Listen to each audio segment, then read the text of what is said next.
തിരക്കഥാകൃത്തുക്കള് അവര് ഒരു പ്ലാറ്റ്ഫോം ഉണ്ടാക്കി തന്നാലേ നമുക്ക് കളിക്കാൻ പറ്റുള്ളൂ. എനിക്ക് വേണ്ടിയിട്ട് ഉള്ള കഥാപാത്രങ്ങൾ അവർ സ്റ്റിച്ച് ചെയ്തിട്ടുണ്ട്. അപ്പം ഞാൻ സിനിമയിൽ വന്ന സമയത്ത് എനിക്ക് പൊക്കമില്ല, വണ്ണമില്ല, ഞാൻ ഏതൊക്കെ ഇന്റർവ്യൂവിൽ പറഞ്ഞിട്ടുണ്ട്. പക്ഷെ എനിക്കൊരു 6-6 അടി പൊക്കമൊക്കെ ഉണ്ടായിരുന്നെങ്കിൽ തവിടുപൊടി പിന്നെ പണ്ടേ ഇവിടുന്ന് പോയിട്ട്. കാരണം ഞാൻ ചെയ്ത പല വേഷങ്ങളും എനിക്ക് ചെയ്യാൻ പറ്റില്ലായിരുന്നു. ഇപ്പൊ കുഞ്ഞുകൂനനോ ചാന്തുപൊട്ടോ മായമോഹിനിയോ അങ്ങനെ പച്ചക്കുതിര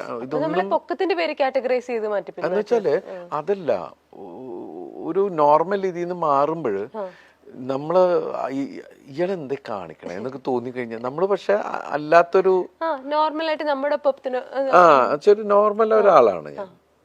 അപ്പൊ ആ ഒരു നമ്മൾ കൺമുമ്പിൽ കാണുന്ന കഥാപാത്രങ്ങളിലൂടെയാണ് നമ്മൾ പോയിക്കൊണ്ടിരിക്കുന്നത്. അപ്പൊ ചില സമയത്ത് ആദ്യമൊക്കെ നമുക്ക് സങ്കടം ഉണ്ടായിരുന്നു, ഒരു 6 അടി കിട്ടിയിരുന്നെങ്കിൽ ഞാൻ കാലക്കേനെ എന്നൊക്കെ. ഒരു കാര്യമില്ല എന്നുള്ളത് പിന്നെ മനസ്സിലായി. പക്ഷെ ഒരുപാട് നല്ല കഥാപാത്രങ്ങൾ അത് കാരണം കഥാകൃത്തുക്കൾക്ക് അവർക്ക് ഉണ്ടാക്കാൻ പറ്റി. അത് എനിക്ക് കിട്ടി, ദൈവാനുഗ്രഹം. നമുക്ക് അടുത്തൊരു സെഗ്മെന്റിലേക്ക് കിടക്കാം. 2 ആൾക്കാരുടെ 2 സിനിമകളിലെ 2 പേരുകൾ വീതം പറയും. അപ്പൊ അതിൽ നിന്ന് ദിലീപേട്ടന്റെ ജീവിതത്തിൽ ഉണ്ടായിട്ടുള്ള എന്തെങ്കിലും ഓർമ്മകളോ മാറ്റങ്ങളോ ഒക്കെ പറയാം. ഒരു മിനിറ്റ്, നേരത്തെ ചോദിച്ചത് ഇതില് സരസമായിട്ടുള്ള കഥാപാത്രങ്ങൾ ഏതാന്നൊക്കെ അല്ലേ? ഞാൻ ചെയ്തിട്ടുള്ള 99% കഥാപാത്രങ്ങൾ ഞാൻ എൻജോയ് ചെയ്തിട്ടുള്ളതാണ്. അതുകൊണ്ട് നമ്മൾ ഈ പറയുന്ന പോലെ മാതാപിതാക്കളോടൊക്കെയാണ് ഇതിൽ ഏത് മക്കളെ നിങ്ങൾക്ക് ഇഷ്ടം ചോദിക്കണ പോലത്തെ ഒരു അവസ്ഥയുണ്ട്. എല്ലാം ഞാൻ ഇഷ്ടപ്പെട്ട് ചെയ്തിട്ടുള്ളതാണ്. ഞാൻ എപ്പോഴും അങ്ങനെ ആദ്യം എന്നെ ചിരിപ്പിക്കാൻ പറ്റണം മറ്റാൾക്ക്, എന്നാലേ എനിക്ക് വേറെ ആളെ ചിരിപ്പിക്കാൻ പറ്റുള്ളൂ. അങ്ങനെയാണ് നമ്മൾ സ്ക്രിപ്റ്റ് വായിക്കുമ്പോൾ നമുക്കൊരു ജഡ്ജ്മെന്റ്. ഇപ്പം ആദ്യമായിട്ട് ആ കഥ വായിക്കുമ്പോൾ ദിലീപായിട്ട് അല്ലെങ്കിൽ ആ ഒരു ക്യാരക്ടറായിട്ട് നമുക്കത് ഒരു വേറെ ആളുടെ വ്യൂ പോയിന്റിൽ നിന്ന് കണ്ട് നമുക്ക് ചിരിക്കാൻ പറ്റുമെങ്കിൽ മാത്രമല്ലേ അത് പ്രേക്ഷകരിലേക്ക് വർക്കാവുള്ളൂ. ഞാൻ എൻ്റെ റൈറ്റർ അല്ലെങ്കിൽ എൻ്റെ ഡയറക്ടർ അതിനെ കുറിച്ച് സംസാരിക്കുമ്പോൾ ഞാൻ കഥ കേട്ടിരിക്കുമ്പോൾ തമാശയാണെങ്കിൽ തമാശയാവണം, ഞാൻ ചിരിക്കണം. ഞാൻ കഥയൊക്കെ ആയിരിക്കണത് എന്നാ പിന്നെ ചിരിപ്പിക്കും നിങ്ങളെന്നും പറഞ്ഞിട്ടാണ്. കാരണം എന്താണെന്നറിയോ, ഞാൻ ഇതുമായിട്ട് വരുമ്പോ എന്നാ പിന്നെ ചിരിപ്പിക്കുന്നു പറഞ്ഞിട്ട് അവരിയ്ക്കണേ ഓഡിയൻസ്. തീർച്ചയായിട്ടും. അപ്പൊ എനിക്ക് ചിരിക്കാൻ റെഡി ആയിട്ടാണ് അവർ ചിരിക്കാൻ റെഡി എന്ന് വെച്ചാൽ അതിൽ കാര്യം ഉണ്ടാവണം. ഇപ്പൊ നേരത്തെ തന്നിരുന്ന ഒരു എന്താ പറയാ, നമുക്ക് തന്നിരുന്ന ഒരു എന്താണ് അതിന് കറക്റ്റ് വേർഡ് പറയുന്നത് വെച്ചിട്ടുണ്ടെങ്കിൽ റിസപ്ഷൻ എന്ന് വെച്ചാല് ഒരു പരിഗണന എന്നൊക്കെ പറയില്ലേ. ഇപ്പൊ എന്തെങ്കിലും തമാശ പറഞ്ഞാലും ആ പോട്ട് ചിരിച്ചു വിട്ടേക്കാം എന്ന് പറഞ്ഞു. പക്ഷെ ഇപ്പൊ എന്ന് വെച്ചിട്ടുണ്ടെങ്കിൽ അതിന്റെ ഇത് കൂടി. കാരണം എന്ന് വെച്ചിട്ടുണ്ടെങ്കിൽ ഉത്തരവാദിത്വം കൂടി എന്ന് വെച്ചിട്ടുണ്ടെങ്കിൽ നമ്മള് ദൈവമേ ചിരിക്കണേ. കാരണം എന്ന് വെച്ചിട്ടുണ്ടെങ്കിൽ കരയിപ്പിക്കാൻ എളുപ്പാ, നമ്മുടെ പ്രാരബ്ധം പറഞ്ഞാൽ മതി. ചിലപ്പോൾ സങ്കടമായിട്ട് കരയും. ചിരിപ്പിക്കൽ വലിയ പണിയാ. അത് ചിരിപ്പിക്കുന്ന ആരാണെങ്കിലും ഞാൻ ഭയങ്കരമായിട്ട് ചിരിക്കാൻ ആഗ്രഹിക്കുന്ന ഒരാളാ, മനസ്സിലായില്ലേ? അപ്പോൾ ഈ മിമിക്രിയിലെ മിക്ക ആൾക്കാരുടെയും ഫാനാണ് ഞാൻ. എപ്പോഴും ഇവരുടെ ഓരോ കാര്യങ്ങൾ കണ്ടിട്ട് തന്നെ പിന്നെ ഞാൻ വിളിച്ച് പറയും ചെയ്യും. അവരുടെ ഷോർട്ട് ഫിലിം കണ്ടാലും മറ്റു തമാശകൾ കണ്ടാലൊക്കെ വിളിച്ച് പറയും. എങ്ങനെ കാവ്യ ചേച്ചിയും മീനാക്ഷി മാമാട്ടിയൊക്കെ സിനിമ കണ്ടോ? വോയിസ് ഓഫ് സത്യനാഥൻ കണ്ടു. അവര് ചെന്നൈയിലാണ് കണ്ടത്. അവിടെ ഹൗസ്ഫുള്ളായിരുന്നു. ഭയങ്കരമായിട്ട് എൻജോയ് ചെയ്തു. അവര് എന്നെ 2 പേരും 3 പേരും.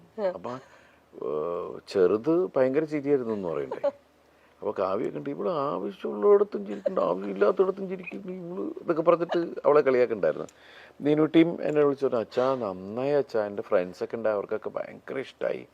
അതിൽ കാവ്യം പറഞ്ഞു ഭയങ്കരമായിട്ട് എൻജോയ് ചെയ്യേണ്ട ആളുകൾ എല്ലാവരും. പിന്നെ ഫീൽ വരുന്ന സമയത്ത് ആണുങ്ങളടക്കം കണ്ണ് നനയുന്നുണ്ട്, എല്ലാവരും കണ്ണൊക്കെ എന്നെ തുടയ്ക്കുന്നുണ്ട്. നമ്മളിങ്ങനെ നോക്കൂല എന്താണ് ഇതിൻ്റെ ഒരു അവസ്ഥ എന്നൊക്കെ തോന്നുന്നൊരു ഇതല്ലേ. അപ്പം എല്ലാവർക്കും ദൈവാനുകരിച്ച് നമ്മുടെ ഒരു ഫാമിലി എന്റർടൈനർ അല്ലേ. മാമാട്ടി എങ്ങനെ പഴയ പടങ്ങൾ ആ ക്ലിപ്സ് ഒക്കെ കണ്ടിപ്പോഴും ആ കോമഡികൾ എൻജോയ് ചെയ്യുന്നുണ്ടോ? മാമാട്ടി ശരിക്കും പറഞ്ഞാൽ ഈ അടുത്ത കാലത്താണ് നമ്മുടെ സിനിമകൾ കാണാൻ തുടങ്ങുന്നത്. അങ്ങനെയാണ് ഇവള് എൻജോയ് ചെയ്യുന്നത് കണ്ടപ്പോഴാണ് നമ്മൾ ഓരോ സിനിമകൾ കാണിക്കുന്നത്. അപ്പൊ മായമോഹിനി കണ്ടപ്പോ അച്ഛൻ എന്തൊക്കെ കാണിക്കണേ എന്നൊക്കെ ചോദിച്ചു. അങ്ങനെയൊക്കെ ഉള്ള സാധനങ്ങളൊക്കെ ആയി. ആൾക്കിപ്പോ ഈ ഒക്ടോബർ ആകുമ്പോൾ 5 വയസ്സാവും. അതെ. അതെ. അപ്പൊ സിനിമ കണ്ട് ആ കോമഡി ഒക്കെ മനസ്സിലായി തുടങ്ങിയിട്ടുണ്ട് ഇപ്പൊ എന്തായാലും. അപ്പൊ ഇനി ഒരു ഫാനോടെ, ഒരു സ്ട്രോങ് ഫാനോടെ വന്നിരിക്കുകയാണ്. ഓക്കെ, അപ്പം ഈ പടങ്ങളെ കുറിച്ചൊക്കെ പറയുമ്പോൾ അല്ലെങ്കിൽ ഈ ആളുകളെ കുറിച്ച് പറയുമ്പോൾ ദിലീപേട്ടന് ജീവിതത്തിൽ ഉണ്ടായ ഒരു മാറ്റം എന്താണെന്ന് പറയാം. സല്ലാപം, കഥാവിശേഷൻ, ഈ 2 പടത്തിൽ നിന്നും ദിലീപേട്ടന് ഉണ്ടായ ഒരു മാറ്റം. സല്ലാപം ശരിക്കും പറഞ്ഞാൽ എൻ്റെ ജീവിതത്തിൽ ഒരു ടേണിംഗ് പോയിന്റ് ആണ്. ആസ് ആൻ ആക്ടർ ഉറപ്പായിട്ടും അവിടെ നിന്നാണ് എൻ്റെ ഒരു പലരുടെയും വിചാരം അതാണ് എൻ്റെ ആദ്യത്തെ പടം സല്ലാപം. അതിന് മുമ്പുള്ള പടങ്ങൾ ചിലപ്പോൾ അവരുടെ അത് അത്രയും ജനഹൃദയങ്ങളിലേക്ക് ഇറങ്ങിച്ചെന്ന ഒരു കഥ. പിന്നെ കഥാവിശേഷം എനിക്ക് ഇഷ്ടപ്പെട്ട സിനിമകളിലൊന്നാണ്. ചന്ദ്രേട്ടൻ്റെ, എനിക്ക് തോന്നുന്നു ചന്ദ്രേട്ടൻ്റെ മകന് ഫീൽ ചെയ്ത ഒരു ഇൻസിഡന്റിനെ ബേസ് ചെയ്തിട്ടുണ്ടാക്കിയൊരു കഥയാണ്. ഞാൻ ഇപ്പോഴും എന്തൊരു മൂഡാണ് ആ പടം.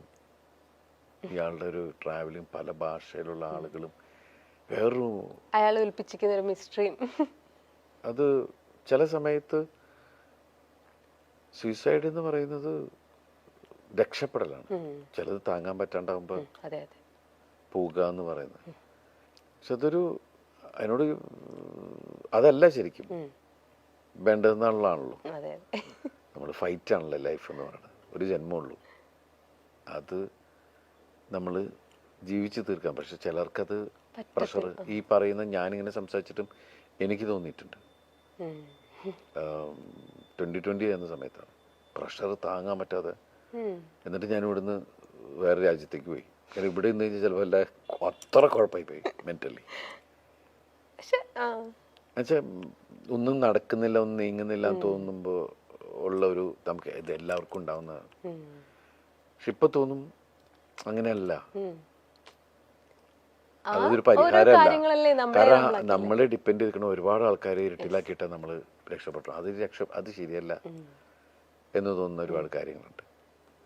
കഥാവിശേഷം പോലത്തെ ഒരു സീരിയസ് പടത്തെ കുറിച്ച് പറഞ്ഞപ്പോൾ ചോദിക്കട്ടെ, നമ്മൾ ചിരിപ്പിക്കുന്ന സിനിമകളാണ് ദിലീപേട്ടൻ്റെതായിട്ട് നമ്മൾ കൂടുതൽ കാണുന്നെങ്കിലും ഒരു ക്രൈം ത്രില്ലറിന്റെ ഒക്കെ പോലത്തെ ഭാഗങ്ങളിൽ നിന്നും ദിലീപേട്ടൻ അങ്ങനത്തെ കഥകൾ എപ്പോഴെങ്കിലും കേൾക്കുന്നുണ്ടോ? അങ്ങനത്തെ കഥകളിൽ ഇനി ദിലീപേട്ടനെ കാണാൻ പറ്റുമോ? ഉണ്ട്. ഞാനിപ്പോൾ 1-2 സിനിമകൾ അങ്ങനത്തെ കമ്മിറ്റ് ചെയ്തിട്ടുണ്ട്. മീൻസ് ഒരു ആക്ടറെ സംബന്ധിച്ചിട്ട് എല്ലാ ജോണറും അങ്ങനെ പോവുക എന്ന് പറയുന്ന ഇതില്ലേ. നമ്മൾ ഏതൊരു സംവിധായകൻ്റെ അടുത്ത് ചെല്ലുമ്പോൾ ആ സംവിധായകൻ്റെ മുമ്പിൽ ഒരു വെള്ള പേപ്പറായിട്ട് പോവുക. അയാൾ അദ്ദേഹത്തിൻ്റെ രീതിക്ക് അദ്ദേഹം വരച്ച് അതിനെ സ്കെച്ച് ചെയ്യുക എന്ന് പറയും. അപ്പോൾ അതാണ് നമ്മുടെ മനസ്സിലാഗ്രഹം. എനിക്കറിയാം ജനങ്ങൾ എന്നിൽ നിന്ന് കൂടുതൽ എൻ്റർടൈൻമെൻറ്റ് സിനിമകളാണ് ആഗ്രഹിക്കുന്നത്. എനിക്കും ചെയ്യാൻ അതൊക്കെ തന്നെയാണ് ഇഷ്ടം. പക്ഷെ എന്നാലും എല്ലാ തരവും നമ്മൾ ചെയ്യണം. അതെ. ഈ 2 വ്യക്തികളെ കുറിച്ച് പറയുമ്പോൾ അവർ ജീവിതത്തിൽ കൊണ്ടുവന്നിട്ടുള്ള വലിയ മാറ്റങ്ങൾ. കമൽ, ലാൽ ജോസ്. കമൽ സാറ് എൻ്റെ ക്യാമറയുടെ മുമ്പിലാണ് ഞാൻ ആദ്യം തന്നെ, മീൻസ് സ്ക്രീനിൽ എന്നെ കാണുന്നത്. പിന്നെ എൻ്റെ ഗുരുനാഥനാണ്. കാരണം വെച്ചാൽ ഞാൻ അദ്ദേഹത്തിൻ്റെ കൂടെയാണ് വർഷങ്ങളോളം ഉണ്ടായിരുന്നത്. എനിക്ക് 8-9 ഫിലിം ഞാൻ ഇപ്പോഴും കിടന്ന് ഞാൻ കമൽ സാറിൽ ആ ഒരു ഇതിൽ കണ്ട ക്വാളിറ്റി എന്ന് വെച്ചാൽ, ബോസ് ചിലപ്പോൾ താഴെയുള്ള ഒരാളെ വെച്ച് പടം ചെയ്യണം നിർബന്ധമില്ല, അസിസ്റ്റന്റിനെ വെച്ചിട്ട്. അപ്പോൾ ആ ഒരു ഇതിൽ എനിക്ക് കമൽ സാറിനോട് ഭയങ്കര റെസ്പെക്ട്. കാരണം എന്ന് വെച്ചിട്ടുണ്ടെങ്കിൽ ഞാൻ ആ സമയത്ത് വേഷം ചെയ്തു വന്നു, ഇതായി. പിന്നെ അത് കഴിഞ്ഞ് സല്ലാപം ചെയ്തു. സാർ എന്നെ വെച്ചിട്ട് ആദ്യമായിട്ട് ഇൻഡിപെൻഡൻറ്റ് ഹീറോ ആവുന്ന ഒരു പടം അതാണ്. പിന്നെയാണ് കല്യാണോത്സവം ഒക്കെ പറഞ്ഞത്. അദ്ദേഹം ഇപ്പോൾ വീണ്ടും ആ ഒരു ഇപ്പോൾ ഷൈനിനെ വെച്ചിട്ട് സിനിമ ചെയ്യുന്നുണ്ട്. അപ്പം ആ ഒരു ഈഗോ എന്ന് പറയുന്ന സാധനം ഉണ്ടല്ലോ, ചില ആൾക്കാരെ നമുക്ക് പറയാൻ പറ്റൂല. മനുഷ്യനാണ്. കാരണം എന്നെക്കാൾ എൻ്റെ അസിസ്റ്റൻ്റായിട്ട് ഇന്നവനെ വെച്ചിട്ട് ഞാനെന്തിനു സിനിമ ചെയ്യണമെന്ന് തോന്നിക്കഴിഞ്ഞാൽ അത്രേ ഉള്ളൂ. പക്ഷെ അത് നമ്മളിൽ എവിടെയോ ഒരു കലാകാരനുണ്ടെന്ന് തിരിച്ചറിഞ്ഞപ്പോൾ ഈ വേഷം അവനെ ഏൽപ്പിച്ചാൽ അത് നന്നാവെന്ന് തോന്നുന്നൊരു സാധനമല്ലേ കമൽ സാറ്. പിന്നെ നല്ല മ്യൂസിക് സെൻസും കമൽ സാറിൻ്റെ പാട്ടുകളൊക്കെ കണ്ടറിയാം. ലാൽ ജോസ് ആണെങ്കിൽ എനിക്ക് എൻ്റെ സഹോദരനാണ്. എൻ്റെ വീട്ടിൽ എൻ്റെ അച്ഛന് ലാലുവിനെ പരിചയപ്പെട്ട സമയം തുടങ്ങി മൂത്ത മോനെ പോലെ കാണുന്ന ഒരാളാണ്. എൻ്റെ വീട്ടിൽ എന്തെങ്കിലും ഞങ്ങൾ ഇതുള്ള പ്രശ്നമാണെങ്കിൽ അവൻ വരട്ടെന്ന് പറയും. അങ്ങനെയുള്ള ഇതുണ്ട്. അത്രയും ഫാമിലി അറ്റാച്ച്ഡ് ആണ്. ലാലുവിൻ്റെ അപ്പച്ചനും അമ്മയാണെങ്കിലും ലാലുവിൻ്റെ വീടാണെങ്കിലും ഞാൻ ഇടയ്ക്ക് പോയി നിൽക്കുന്നൊരു വീടാണ്. എനിക്ക് എൻ്റെ അമ്മയുടെ വയറ്റിൽ ജനിക്കാതെ പോയൊരു സഹോദരൻ. അതാണ് എൻ്റെ എന്ത് വിഷയത്തിനും എൻ്റെ ഒപ്പം നിൽക്കുന്ന, എനിക്ക് വേണ്ടി പടവെട്ടുന്ന ഒരാളാണ്. അതാണ് ലാൽ ജോസ്. എനിക്ക് ഭയങ്കര ജെന്യൂനായിട്ട് തോന്നിയ ഒരാളാണ്.